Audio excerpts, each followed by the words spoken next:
அப்பா பிரிக்கிறதுக்குனவே இருக்கிறாங்கப்பா. வேற யாரும் இல்லை சொல்கிறேன் இவங்க தாங்க. இவங்க மட்டும்தாங்க எத்தனை உறவு பிரிச்சுக்கிறாங்க. இவங்க மட்டும்தான் எத்தனை உறவு பிரிச்சுக்கிறாங்க. உலகத்தையே ஆட்டி வைக்கிறது இவங்க மட்டும். அந்த கடவுளையே படைக்கிறது, அந்த கடவுளையே உருவாக்குறது இவங்க மட்டும்தானே. ஆமாவா இல்லைங்களா சொல்லுங்கள். இவங்க இருந்தால் மட்டும்தான் அந்த கடவுளுக்கு, அந்த இவங்க இருந்தால் தான் கடவுளே அலங்காரம். ஆமாவா இல்லையா சொல்லுங்கள். இவங்க மட்டும்தாங்க உலகத்தையே ஆண்டுறாங்க. இவங்க யாருக்கிட்ட அதிகமாக இருக்கிறாங்களோ அவங்களுக்கு மதிப்பு ஆனாவே தேடி வரும்.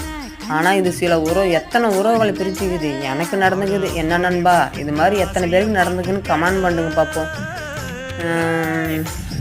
இதாங்க இந்த இருக்குது பார்த்து, இந்த 100 ரூபா ஒரு உறவையே பிரித்து வச்சுக்குதுங்க.